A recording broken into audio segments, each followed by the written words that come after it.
And now we have an exhortation by Miss Kayla Clark.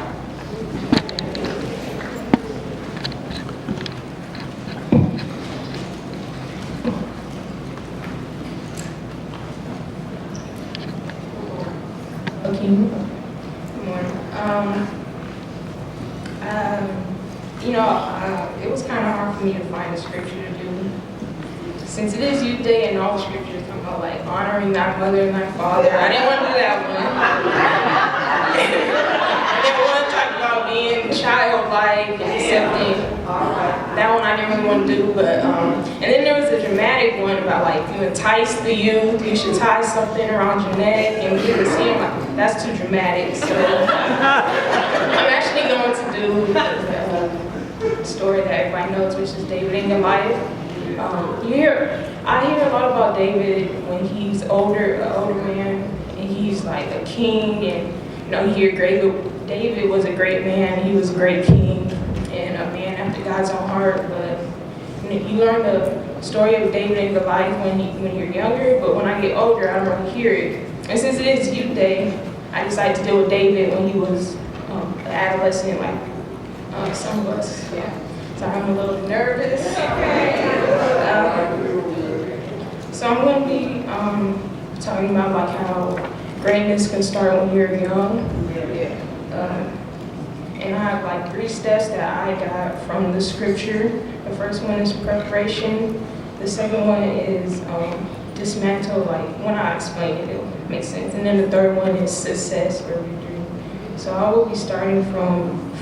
will be reading 1 Samuel 17:33, verses 33 through 37. I'm pretty sure everybody knows the story, so I'm not going to start from the beginning or anything.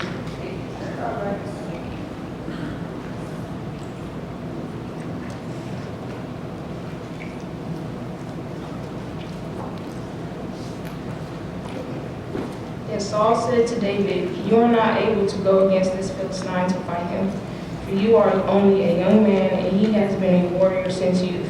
But David said to Saul, "Your servant was tending his father's sheep. When a lion or a bear came and took a lamb out of the flock, I went out after it and attacked it and rescued the lamb from its mouth.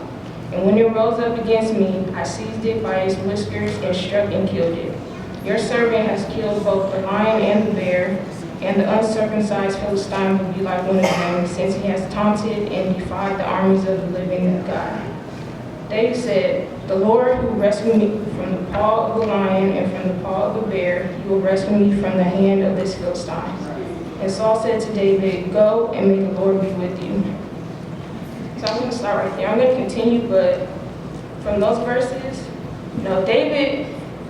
David was a young man fighting lions, tigers, and bears. Like, he was like Tarzan before Tarzan was Tarzan, But I see that as preparation for what he went through when he was king. It starts at an early age. He prepares us for the greatness that we're going to have when we get older. And David probably didn't know that God was preparing him since he was so young. But he was actually helping him to be a leader and to be confident and to be courageous. And they had a big Debo, 10-foot Debo on their on their army. And I would have just got rid of the whole army because they were all scared of him. But it took a little, I don't know how old, it doesn't say how old David was, but it took a young adolescent man to show courage and strength and all the characteristics that a great leader should have. And I wrote down that God can be preparing you and setting you up for something and you don't even know it, but also helps build confidence. That was the first point, is preparation. I remember Pastor Holly talking about when she saved her brother from getting hit by the car. That was preparation for what she's doing now, like watching over lives and saving people and having people's backs. So, first it's preparation. And then I will continue with verses 38 and 39. And Saul dressed David in his garments and put a in his garments and put a bronze helmet on his head and put a coat of armor on him. Then David fastened his sword over his armor and tried to walk, but he could not, because he was not used to them. And David said to Saul, I cannot go with these, because I am not used to them. So David took them off.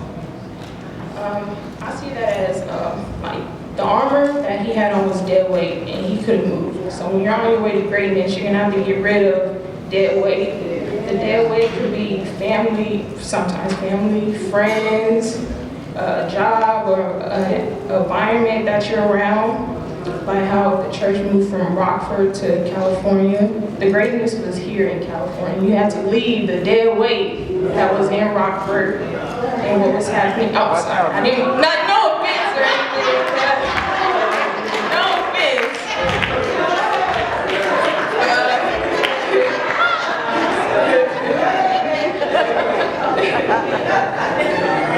Yeah, but on the path of greatness, he's gonna have to break you down just to build you back up. And that's what I got from the armor and David taking off the armor. He wouldn't be able to do all that he could with the armor. He had to be free to move and, use every body part that he made. And Erykah Badu said, you gotta let the baggage go, bag lady. It'll hurt your back, so that's what David did. And that's the dismantle part of and then the last part is success or victory, which I will be reading verses 49, 50, and 51.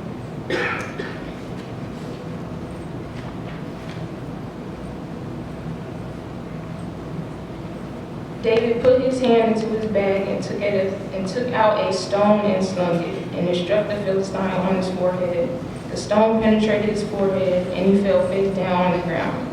So David triumphed over the Philistine with a sling and a stone, and he struck down the Philistine and killed him. But there was no sword in David's hand. So he ran and stood over the Philistine, grasped his sword, and drew it out of his sheath, and killed him, and cut off his head with it. When the Philistines saw that their mighty champion was dead, they fled.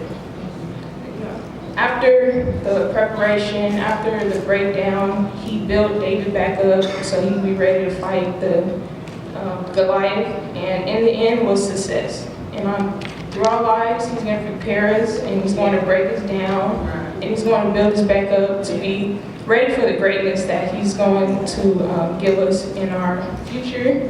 I think greatness definitely starts early from David and others like Josiah and Jesus even. And I need to work my closing, but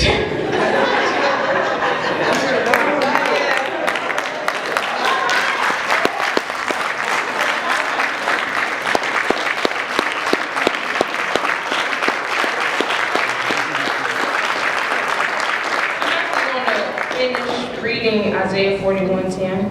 So do not fear, for I am with you. Do not be dismayed, for I am your God. I will strengthen you and help you, and I will uphold you with my righteous right hand. Thank you.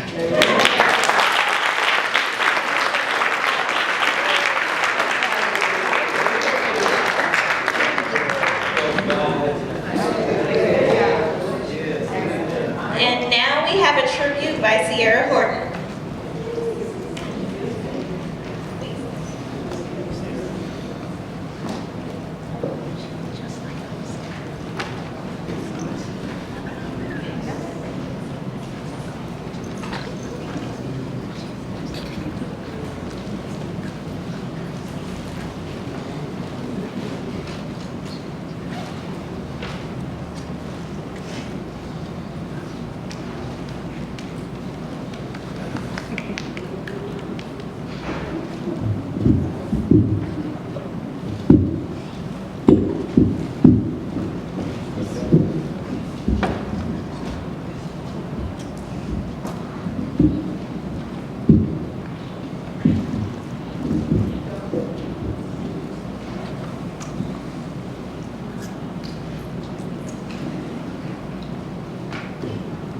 My name is Sierra. Mi nombre es Sierra. I love my church because that is God's house. And I learn about God. Me encanta mi iglesia porque es casa de Dios y aprender acerca de Dios.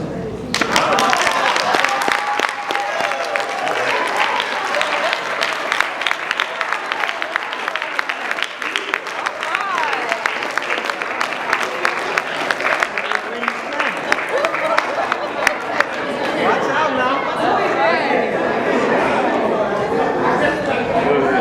Like that? Okay.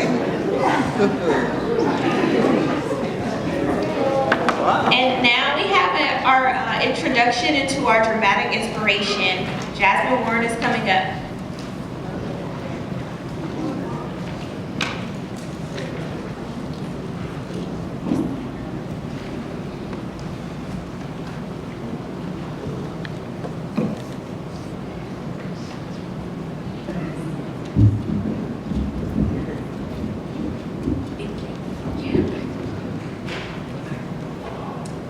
So I hope you guys are enjoying the program so far. It's not as long, but we just want to do something different this year.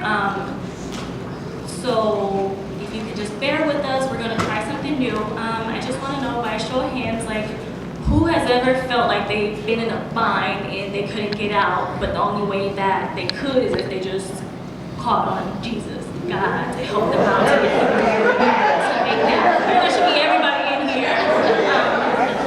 So that's what we're gonna, pretty much what we're gonna do. We're gonna minister in a song, and we have actors and we have non-actors, so just bear with us. Some people can act, some people can't.